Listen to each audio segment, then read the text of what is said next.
Hello everyone, welcome to my channel. So ఈరోజు మనం ఈ వీడియోలో బీ ఫార్మ్స్ గురించి తెలుసుకుందాం. అసలు బీ ఫార్మ్స్ అంటే ఏంటి, వాటిని ఎక్కడ యూస్ చేస్తారు, ఎలా యూస్ చేస్తారు అనేది మనం ఈ వీడియోలో కొంచెం క్లియర్గా తెలుసుకుందాం. సో బీ ఫార్మ్స్ అనేవి మనకి హెల్పింగ్ వర్బ్స్ అవుతాయి.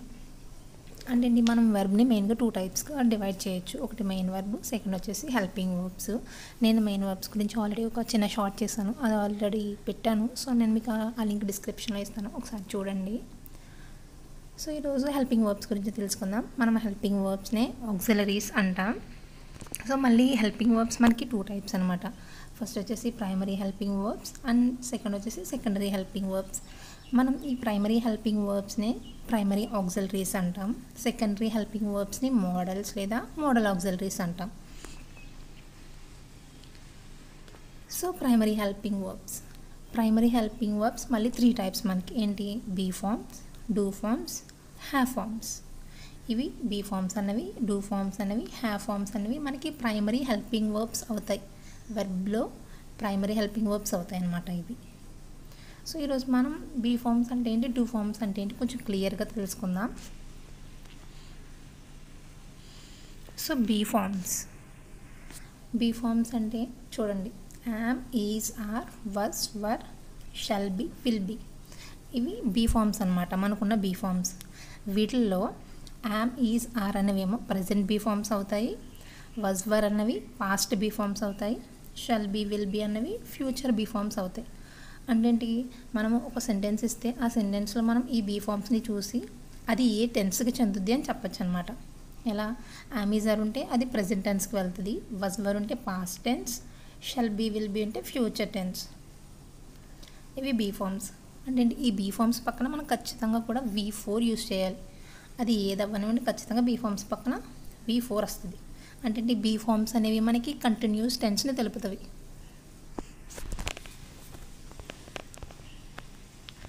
నెక్స్ట్ చూడండి, ఈ బీ ఫార్మ్స్లో మనము యామ్ అన్నదాన్నేమో ఐ పక్కన యూస్ చేస్తాం. సో ఈ యామ్ అన్నది ఓన్లీ ఐకే అనమాట. ఐ పక్కన మాత్రమే మనం యామ్ అన్నది యూస్ చేయగలం. నెక్స్ట్ ఈజ్ ఎప్పుడు యూస్ చేస్తామంటే he, she, it and singular ఉన్నప్పుడు మనం ఈజ్ యూస్ చేస్తాం. Are, we, you, they subjects ప్లేస్లో వి, యు, దే ప్లూరల్ ఇవి ఉన్నప్పుడు మనం ఆర్ని యూస్ చేస్తాం. నెక్స్ట్ చూసుకుంటే డూ ఫార్మ్స్ ఏమవుతాయి, డూ, డస్, డిడ్ ఈ మూడింటిని మనం డూ ఫార్మ్స్ అంటాం. ఈ డూ ఫార్మ్స్లో డూ, డస్ అనేవేమో ప్రజెంట్ టెన్స్ని తెలుపుతాయి, డిడ్ అనేదేమో పాస్ట్ టెన్స్ని తెలుపుతుంది.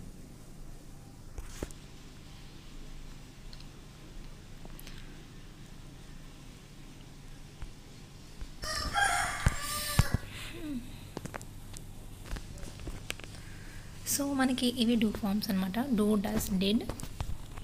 ఈ డూ అన్నదేమో V1 అనమాట. డూ అన్నది V1 అవుతుంది, డస్ అన్నది V1 ప్లస్ ES అవుతుంది, డిడ్ అన్నది V2.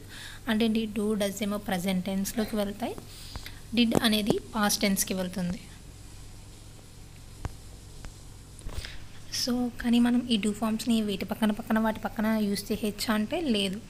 సో వీటిని కూడా మనం ఎక్కడ యూస్ చేయాలన్నది సబ్జెక్ట్ మీద డిపెండ్ అయి ఉంటుంది. అంటే ఏంటి, ఈ డూ, డస్లు అన్నవి సబ్జెక్ట్ వెర్బ్ అగ్రిమెంట్ని ఫాలో అవుతాయి. డిడ్ అనేది ఏ సబ్జెక్ట్ పక్కనైనా యూస్ చేయొచ్చు మనం, ఇది సబ్జెక్ట్ వెర్బ్ అగ్రిమెంట్ని ఫాలో అవ్వదు.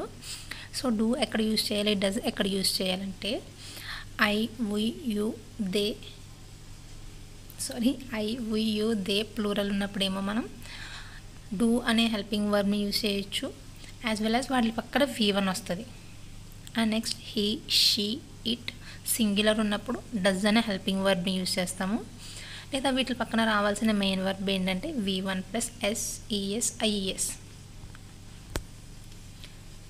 సో డూ, డస్ అన్నవి సబ్జెక్ట్ వర్బ్ అగ్రిమెంట్ని ఫాలో అవుతాయి, డిడ్ అనేది ఫాలో అవ్వదు. ఈ అన్ని సబ్జెక్ట్స్ పక్కన కూడా మనం డిడ్ అనే హెల్పింగ్ వర్బ్ని రాయొచ్చు. And as well as V2 అనే మెయిన్ వర్బ్ని కూడా రాయొచ్చు. దానికి సబ్జెక్ట్తో పని ఉండదు అనమాట డిడ్కి. నెక్స్ట్ చూసుకుంటే ఇప్పుడు మనకి ఒక సెంటెన్స్ ఇచ్చినప్పుడు అందులో హెల్పింగ్ వర్బ్స్ ఉండవు కొన్ని సెంటెన్స్ చూసుకుంటే. సో అలా హెల్పింగ్ వర్బ్స్ లేనప్పుడు మనకి ఆ సెంటెన్స్లో ఇంటర్నల్గా డూ ఫార్మ్స్ ఉన్నాయని అర్థం. సపోజ్ ఫర్ ఎగ్జాంపుల్ కింద నేను ఎగ్జాంపుల్ ఇచ్చాను చూడండి, ఐ టీచ్ ఇంగ్లీష్ అని ఇచ్చాడు. ఇక్కడ హెల్పింగ్ వర్బ్ ఏం లేదు మనకి, టీచ్ అన్న V1 తప్ప. సో అలాంటప్పుడు హెల్పింగ్ వర్బ్ లేకపోతే ఖచ్చితంగా ఆ సెంటెన్స్లో డూ ఫామ్స్ ఉంటాయి. సో ఆ డూ ఫామ్స్ వేటికి ఈక్వల్ అవుతాయంటే V1 అన్నది డూ ప్లస్ V1కి ఈక్వల్ అవుతుంది. అంటే ఎలా చెప్పాలంటే మనకి ఆ సెంటెన్స్లో ఏ డూ ఫామ్ ఉన్నది అన్నది మనకి ఎలా తెలుస్తుందంటే ఆ సెంటెన్స్లో ఇచ్చిన మెయిన్ వర్బ్ని బట్టి. ఇక్కడ చూడండి, నేను టీచ్ అని ఇచ్చాను. టీచ్ అన్నది V1 అవుతుంది. సో V1 ఉంటే కనుక మనకి ఆ సెంటెన్స్లో డూ ఇంటర్నల్గా ఉన్నట్టు. ఎలా? ఎందుకంటే V1 అనేది డూ ప్లస్ V1కి ఈక్వల్ అవుతుంది. సో అలాంటప్పుడు మనకి ఇచ్చిన సెంటెన్స్లో కనుక V1 ఉంటే మనం అందులో ఇంటర్నల్గా డూ ఉందని అనుకుని సెంటెన్స్ని ఫ్రేమ్ చేయాలి. సో అదే కనుక V1 SES IES ఉంటే కనుక అది డస్ ప్లస్ V1కి ఈక్వల్ అవుతుంది. అండ్ అదే సెంటెన్స్లో V2 ఉంటే ఆ V2 అన్నది డిడ్ ప్లస్ V1కి ఈక్వల్ అవుతుంది. దీన్ని బట్టి మనం ఒకవేళ ఇచ్చిన సెంటెన్స్లో మెయిన్ వర్బ్ హెల్పింగ్ వర్బ్ లేకపోతే డూ ఫామ్స్ ఉన్నాయని తీసుకోవాలి. అండ్ మీరు గమనించారో లేదో, ఈ 3 డూ ఫామ్స్ పక్కన కూడా మనం V1 అనే మెయిన్ వర్బ్ని మాత్రమే యూజ్ చేసాం. డూ, డస్, డిడ్ల పక్కన ఖచ్చితంగా మనకి V1 వస్తుంది. మనం V2ని ఎక్కడా యూజ్ చేయం. సో ఇక్కడ చూడండి, ఐ టీచ్ ఇంగ్లీష్ అన్నాను. ఇక్కడ ఐ టీచ్ ఇంగ్లీష్లో టీచ్ అన్నది V1 అవుతుంది. సో ఆ V1 మనకి దేనికి ఈక్వల్ అవుతుంది? డూ ప్లస్ V1కి ఈక్వల్ అవుతుంది. సో మనం అదే సెంటెన్స్ని ఎలా రాసుకోవచ్చు? ఐ డూ టీచ్ ఇంగ్లీష్గా రాసుకోవచ్చు. ఇది మనకి ఎప్పుడు హెల్ప్ అవుతుందంటే మనము ఇచ్చిన సెంటెన్స్ని నెగిటివ్ సెంటెన్స్లో కానీ ఇంటరాగేటివ్ సెంటెన్సెస్లో కానీ మార్చినప్పుడు హెల్పింగ్ వర్బ్ లేకపోతే మనం కన్ఫ్యూజ్ అవుతాం. దేనికి నాట్ కలపాలి, దేన్ని ముందుకు తీసుకొచ్చి క్వశ్చన్ ఫామ్ చేయాలన్నది తెలియదు. సో ఇలా మనం తెలుసుకుంటే కనుక అందులో హెల్పింగ్ వర్బ్ ఏది, దేనికి నాట్ కలపాలన్నది తెలుస్తుంది. సో V1 ఉంటే మనకి డూ ప్లస్ V1కి ఈక్వల్ అవుతుంది కాబట్టి డూ టీచ్కి ఈక్వల్ అయింది. ఇప్పుడు దీనికి నెగిటివ్ సెంటెన్స్ రాయమంటే మనం నాట్ అన్నది డూకి కలుపుతాం, హెల్పింగ్ వర్బ్కి కలుపుతాం, మెయిన్ వర్బ్కి కలుపుతాం. సో అప్పుడు నెగిటివ్ సెంటెన్స్ ఏమవుతుంది? ఐ డోంట్ టీచ్ ఇంగ్లీష్ అవుతుంది. సో దీన్ని బట్టి ఏం తెలిసింది మనకి? ఒక్క సెంటెన్స్లో హెల్పింగ్ వర్బ్స్ లేకపోతే ఇంటర్నల్గా డూ ఫామ్స్ ఉంటాయి అని అర్థం. అలాగే డూ ఫామ్స్ హెల్పింగ్ వర్బ్సే అవుతాయా అంటే కాదు. డూ ఫామ్స్ అనేవి మెయిన్ వర్బ్స్గా కూడా యూజ్ అవుతాయి. చూడండి, డూ ఫామ్స్ మెయిన్ వర్బ్స్గా ఉంటే అప్పుడు ఏమవుతుంది? డూ అన్నది డూకి ఈక్వల్ అవుతుంది. డస్ అన్నది డస్ అన్నది డూ ప్లస్ ఏఎస్ అవుతుంది కాబట్టి అది డస్ డూకి ఈక్వల్ అవుతుంది. డిడ్ అనేది డిడ్ ప్లస్ డూకి ఈక్వల్ అవుతుంది. ఎందుకు అంటారా? ఇందాకే మనం ప్రీవియస్గా చెప్పుకున్నాం కదా, V1 అయినప్పుడు ఆ V1 అనేది మనకి డూ ప్లస్ V1కి ఈక్వల్ అవుతుందని. సో ఇక్కడ చూసుకుంటే మనం డూ, డిడ్, డన్ ఇవి V1, V2, V3 అనమాట. V1 ఏమో డూ అవుతుంది, డిడ్ V2 అవుతుంది, డన్ V3 అవుతుంది. సో ఇక్కడ మనకి డూ అనేది V1 అవుతుంది. సో మనం ఏం చెప్పుకున్నాం? V1 అనేది డూ ప్లస్ V1కి ఈక్వల్ అవుతుంది. సో ఇది డూ అన్నది హెల్పింగ్ వర్బ్, ఇక్కడ ఈ డూ అన్నది మెయిన్ వర్బ్. ఎందుకంటే do plus V1, డూకి V1 do కాబట్టి సో ఇక్కడ ఇది మెయిన్ వర్బ్. సో డస్ అన్నది దేనికి ఈక్వల్ అవుతుంది? V1 ప్లస్ SES IESకి ఈక్వల్ అవుతుంది. సో మనం చెప్పుకున్నాం V1 ప్లస్ SES IES ఉంటే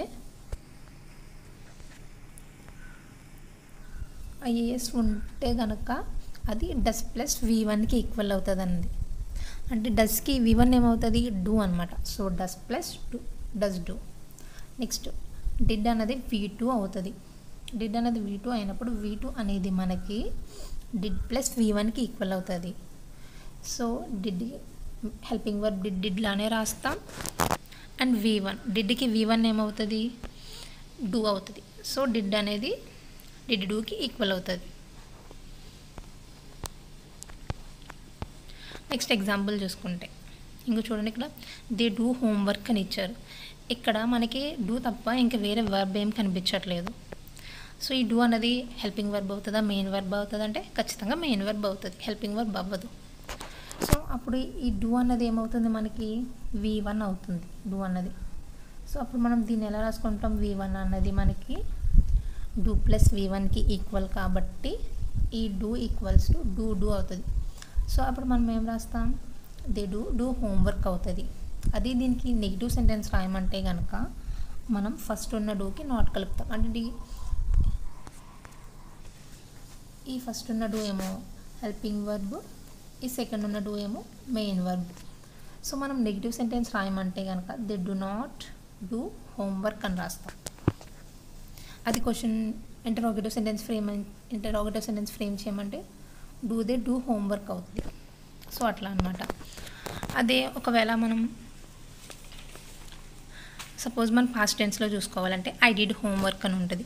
ఐ డిడ్ హోంవర్క్లో డిడ్ అనేది V2 అవుతుంది. సో అప్పుడు డిడ్ అనేది దేనికి ఈక్వల్? డిడ్ డూకి ఈక్వల్. సో అప్పుడు మనం దానికి నెగిటివ్ రాయమంటే ఏం రాయమంటాం? I did not do homework. Did అనే హెల్పింగ్ వర్బ్కి మనం నాట్ కలుపుతాం. సో ఈ డూ ఫార్మ్స్ అనేవి అంటే ఏంటి? డూ, డస్, డిడ్ అనేవి మనకి హెల్పింగ్ వర్బ్స్గా కాదు మెయిన్ వర్బ్స్గా కూడా వర్క్ చేస్తాయి. సో అందుకే వీటిని మనం ప్రైమరీ ఆక్సిలరీస్ అంటాం. సో ఈరోజుకి ఇంతే క్లాస్ అండి.